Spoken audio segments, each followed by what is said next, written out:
Blog Talk Radio.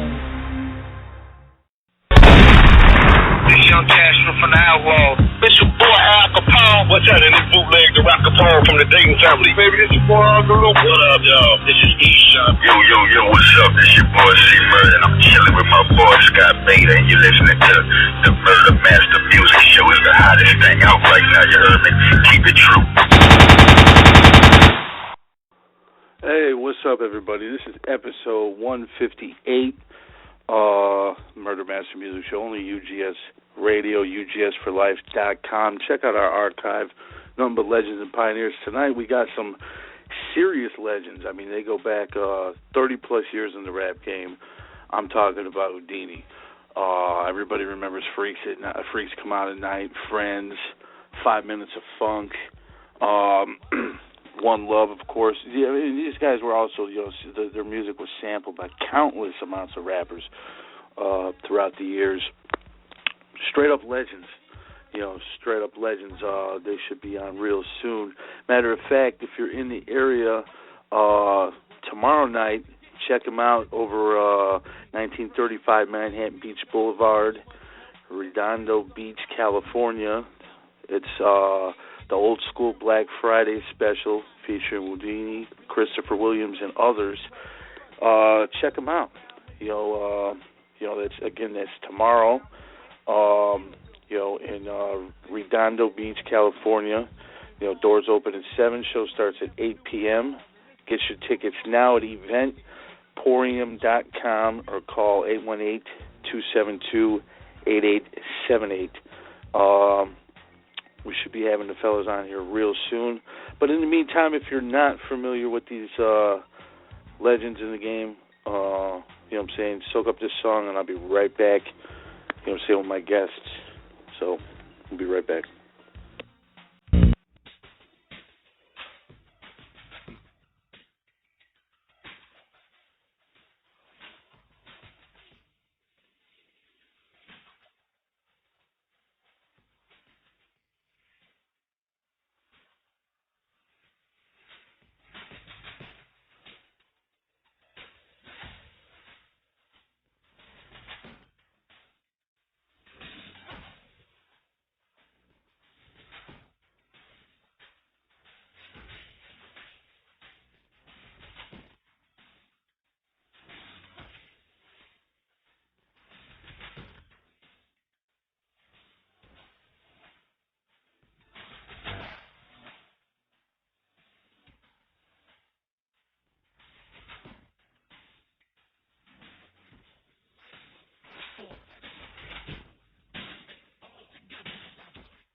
Yeah, we're back. We got him calling Whodini right now.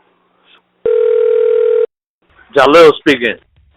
Jalil, how you doing? This is Prez, host of Murder Master Music Show. You're live right here at UGS Radio. How you doing, brother? I'm all right, my brother. How you doing? Real good, man. I was just talking about the show you guys got tomorrow. Man, what's it like, you know what I'm saying, all these years later to still be able to do what you do? It's magical, and then it's painful. You know, it's a blessing, man. It's one of the blessings that I did ask the God for, and He answered, to make our songs last through the length of time, you know? So that's the blessing. The other part is, it's rough because you're this old, you know? They're aging, you know?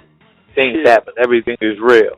But the actual performing of the show 30 years later of the songs is magnificent, man.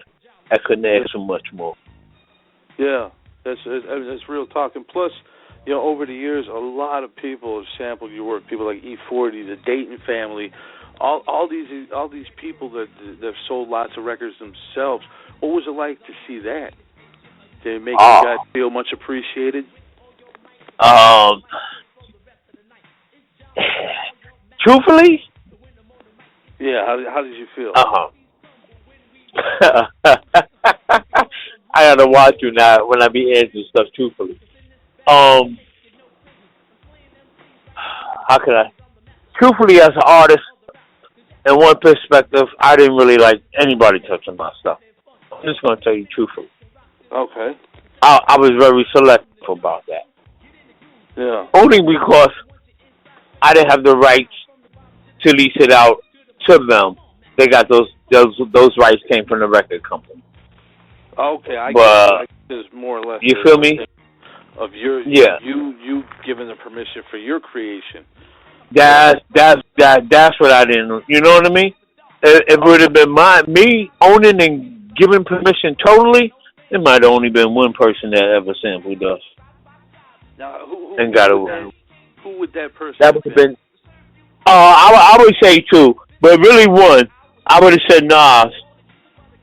Even though it was a big check from Tupac when he made pardon me, but when he made Fuck Friends, he would have never touched my song doing that.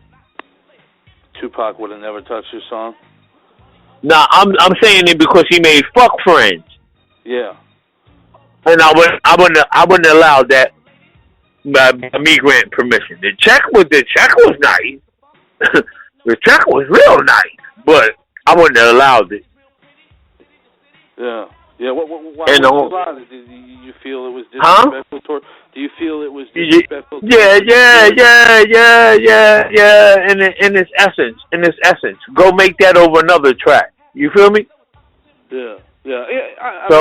I respect that, but that's got to be dope though. That someone like Pac, who is revered as a legend, got books in school. Understand where I'm coming from though.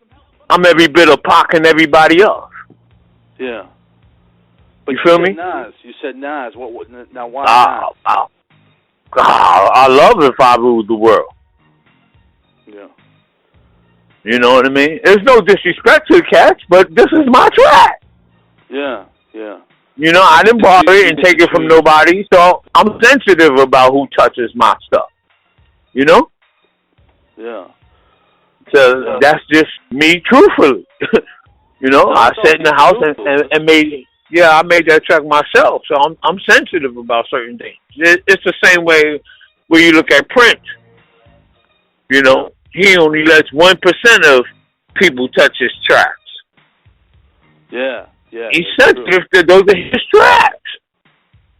He's sensitive to his tracks. He likes to look at what you trying to put on my track. Well, I don't want that. Well, we got this X amount of money. I don't want that. You know? I want you to give respect to my track. You know, I'm in that same vein. Put it that way. Yeah. Is it nice? I mean, the list goes on from that to Scarface to Outkast to Southside. You know, I got the statements from all of them, but none of them would have ever had the rights. But Nas. None of them but Nas. That's yeah. That's well, you know, if I did music, I mean, there'd be certain people I would want to redo it. I wouldn't want to redo it as well. I guess. So you have the right to do it. You created it, so that's definitely your choice. You know. And right. And it wasn't the person. It wasn't the person per se. It was really what you putting on it. Yeah. That's what it was. Well, what about, you know, I mean, here you are 30 years later. I mean, the stuff it's got to be still in movies and commercials and whatnot, and, you know, that's got to be a blessing for you. But you said you don't own the masters? Nah. Not, well, back then it didn't. Right about now, you know, there's a 32-year law release. Well, after 25, you can actually remake your songs and own your own masters, own the master to that song. After 32 years, you file, the original company has to give you back the master that they had. Yeah. So you're, I mean, you're right there. I'm right there. Yeah. I'm right there. Yeah. Well, I mean, I love the movie exposure it's got in certain cases, you know. My favorite, really, personally, just to me, was the Jewel of the Nile, you know.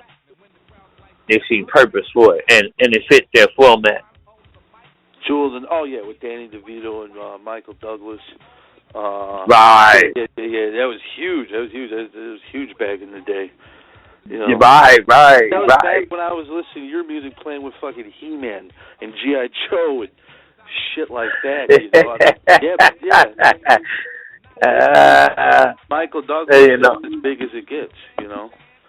Exactly. Actually, he was across the street in London when the president played it for him, and he took it. Really, that scene that was a James Brown scene. He had something in there from James Brown, but when he heard that, you know, they was going through different songs. He was like, "I got to have that song," and he's right there, right across the street, right now. Like, oh, Mike Douglas, like, oh, heck yeah. You know, and when he had it in the clipping, you know, they showed us the clipping of what he wanted to replace it, and we had it was like, yeah, I'm feeling that. Yeah, I mean, that's amazing, you know. But what about another album? Do you guys have any plans for getting in the studio and doing another album? Oh, I would say we will make more stuff right now for live performances.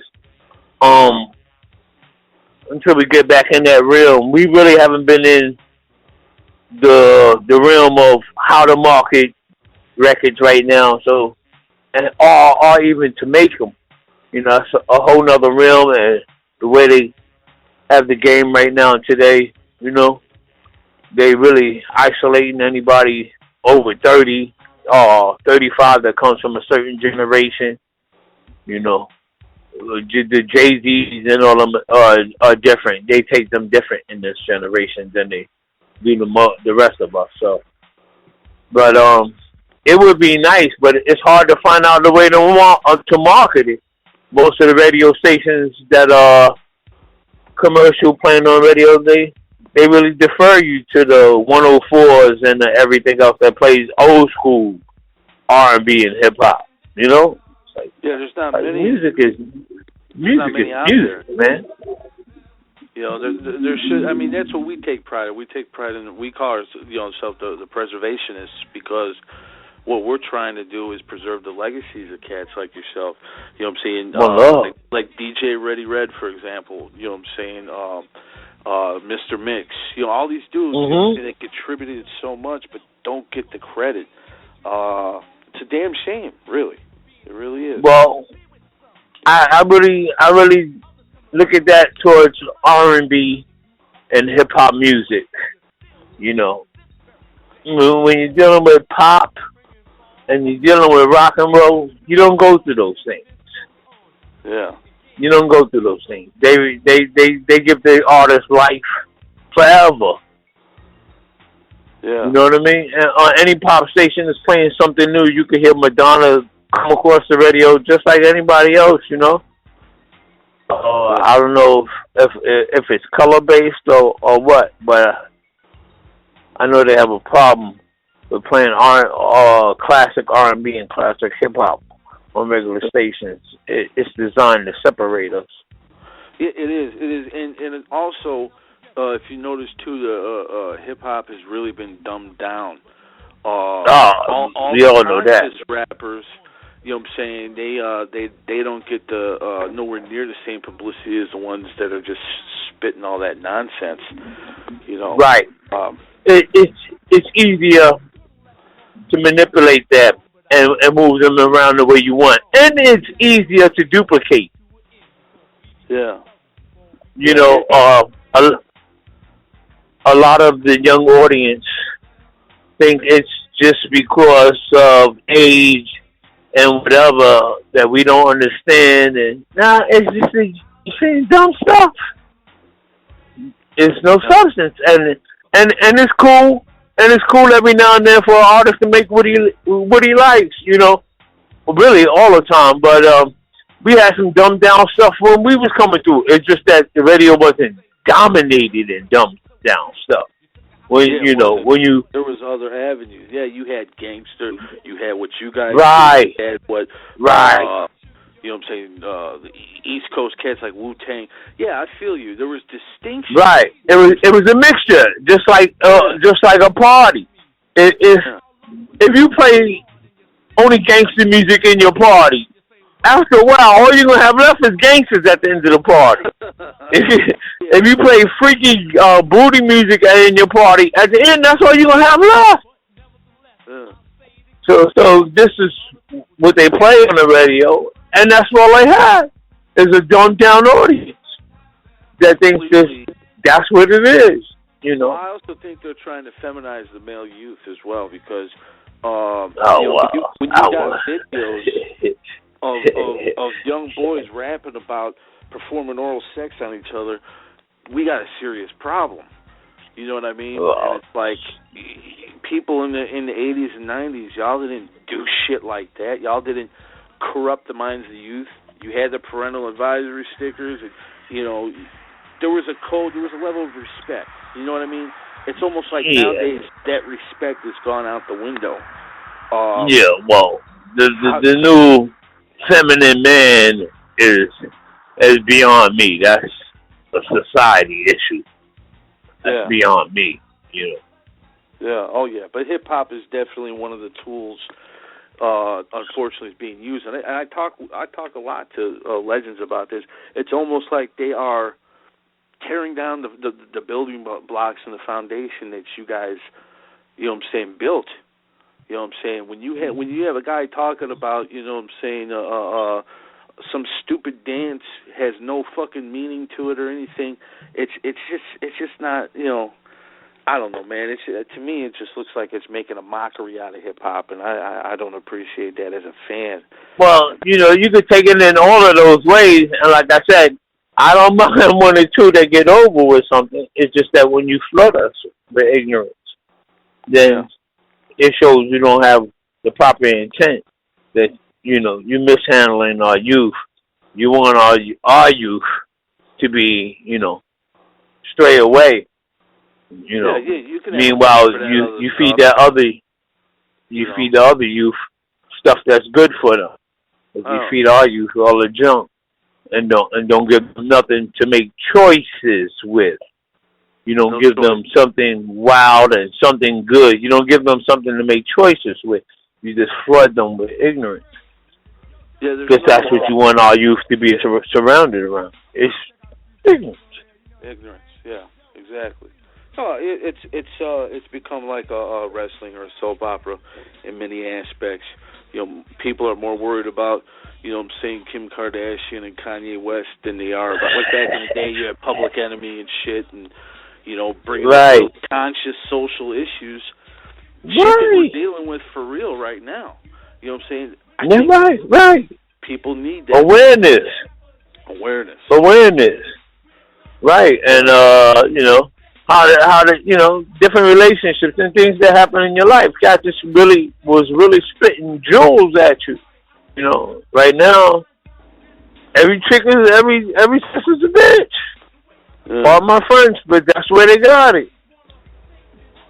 Every last one of them. When you hear in the vocals, that's where they at. That's where they head to. But what about some of the cats that you came up with? What I'm saying? Who are some of them, and do you stay in contact with them to this day? 90% of them. Wow. Naughty by Nature, Doug Fresh, Kane, Slick Rick, Dana, Public Enemy. 90% of them. Me in constant contact. Salt, pepper. That's dope. Yes. That's dope. I just heard the other day, 2 Live Crews going out on tour again. With Luke, but unfortunately without Mr. Mix. I was kind of hoping he would get in there. What about you guys when you tour? Is it the whole group, or is it just one of you, 2 of you? I mean, what's the deal? No, it's been the whole group, but as of last year, we lost a DJ. Oh. Yeah. Sorry to hear about that. I'm sorry in one aspect.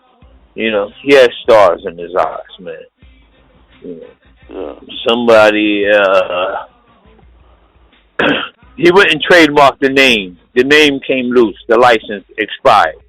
And he seen it. And he went and trademarked the name. And that's taboo. That's stuff that old record companies used to do. So right now, we got court proceedings against him to get the name back. We'll get it back. We ain't worrying about it. But, somebody got to his ears and was trying to, I guess they told him it's just business. And I guess that's what he went into. Some new school just business. I'm like, it's like, what are you talking about, just business? We don't just do just business with us. It's not where we come from. It's some business and it's love. You can do just business, but that's not what we were about. We were about business and some love. If it was just business, we would have never put him on the album cover. Yeah. Not many. We were the first, really, outside of Grandmaster Flash, who was actually part of the group in that form. But she started first. Outside of that, we was the first to put a DJ on the album cover before Grandmaster J. If you remember, Dave cut the record down to the bone in Sucker MCs, not Grandmaster J. Yeah, I remember that Dave cut the record down to the bone. Right. So, we just, he's out right now. But it don't stop the rock, you know what I mean? Some cats get the big head. You got to keep it moving regardless, that's oh, man, please. The show was up front with Whodini. We added that in there because you are man and we give you a lot of light, but come on, we replaced that instantly. Yeah, you definitely. You definitely. What I'm saying, our guys are legends. I want to give the people a history lesson. Exactly when did you guys put out your first album? Was it 81 or 80 or? 81 to 82 was Magic's Wand. Then 83 just about is the Haunted House of Rock. 84 into his Friends and 5 Minutes of Funk. Then we looking at The Freaks Come Out at Night. Then we looking at Big Mouth. Then we looking at Escape. Then we looking at Funky Beat. Then we looking at One Love. Then we looking at I'm a Hoe. And it all comes down to the money. Man, hell of a discography. And that, folks, it's a little something. There was a thing called records, and there's also a thing called cassettes. Kids get on Google, look that up. It's crazy because I had a collection, records, tapes, and then CDs, but now I have that entire collection on something the size of a fucking quarter. It's just nuts. I mean, you got to be tripping too. I mean, how did all this technology, like, did it fuck with you at all, or did you just get? No, man. I tell you, I mean, I understood life without it, but this is life with it. Yeah, things got a little bit easier. You feel me? I mean, that's life. It's growing. I mean, you know, in '82, me and you wouldn't have been walking around. I'm outside on my cell phone. It wouldn't have happened like this long. If you had a phone near '82, you had a big briefcase phone, and you was being charged $5 a minute. You know, now if it's 10 cents a minute, you lucky. You know? Yeah. Yeah. So you know, crazy. I'll open my arms to a lot of the technology what it's going through. It's did a thing with radio, it did a thing with record sales and all of that, but that's the game. Yeah. That's the game. I wouldn't know how to really promote the same way right now with all of this. It makes it like it's really microwaves. So, you know, cats get tired of your stuff real fast these days, you know? Oh, yeah. It is. It used to be the ringtone, and then that was it. You know, singles. I mean, there's no platinum records in 2014. They said. Oh no, there's no more platinum records. Ain't nobody selling no million records these days. No. Speaking of Tupac, we just spoke about him earlier. His album did mark the 10 million mark earlier this year, but woo! Congratulations to him. Rest in peace. But definitely. Don't get me wrong when I say that. I got mad love for Pop. Don't get me wrong when I say that. You know, we could be boys and everything, and I still might not want you to do that to my track. You know, that has nothing to do with it. That has nothing to do with it. No, that has nothing to do with it. No. I have a lot of love for Pop because Pop did a lot of stuff that we did in a different way. You know, Pop made records for whatever side of the bed he woke up on. If he woke up that side of the bed, that's what he made records for. And I love that because that's the energy that I wanted. You know? You know, they stick to the image when we was coming through, you know? Like, I'm a Hoe. When we dropped I'm a Hoe, they had a real problem dropping that because it was on the same album as One Love. But, you know, it proves them wrong. And that's the same energy Pop continues. You know, one minute he's dear mama, the next minute he's you wonder why I called you bitch, you know? So I like that energy. This is where I'm at this morning. Yeah. Well, I'll tell you what, man. You guys have a good show tomorrow. I appreciate you for taking the time out to come on my show. And before you go, could I get a drop from you? Yes, indeed. Thanks for having us on this show. And yeah, we plan to have a good show tomorrow, man. All goes well. You know, that's what we do. You know, we almost the gatekeepers of performing. You know, we've been through them all, and if they're in hip hop and they have a great show and they come out anywhere near before 95, 96, 97, 98, they learn a lot from us. And definitely, everybody go out tomorrow. Check them out. You guys are at, I believe, where are you performing at? Redondo Beach Performing Arts. Yes, sir. 35 Manhattan Beach Boulevard, Redondo Beach, California. Check them out. You know what I'm saying? It's a huge honor, man. I appreciate you. But yeah, the show is the Murder Master Music Show, and it's UGS Radio. UGS Radio. UGS Radio. Yeah. Murder Master Mix. Music Show. Okay. Thank you. I do it now? Yeah. Yo, this is Jalil representing Whodini, long-time legends of hip-hop, and I'm rocking with Murder Master Mix radio show. UGS, am I correct? Yes, you got it. All right, let's do it again. Yeah. Yo, this is Jalil representing Whodini, classic hip hop, baby. Whodini is in the building. Murder Master Mix. The only place to be. UGS. One love. Man, appreciate you, man. You know, like I said, have a great show tomorrow. And, you know what I'm saying, just take care. Look forward to some more music, man. Come on the show anytime. You're welcome anytime. One love, Chief. Thank you. See, that's what I'm talking about, people. Another legendary show with another legend to the archives.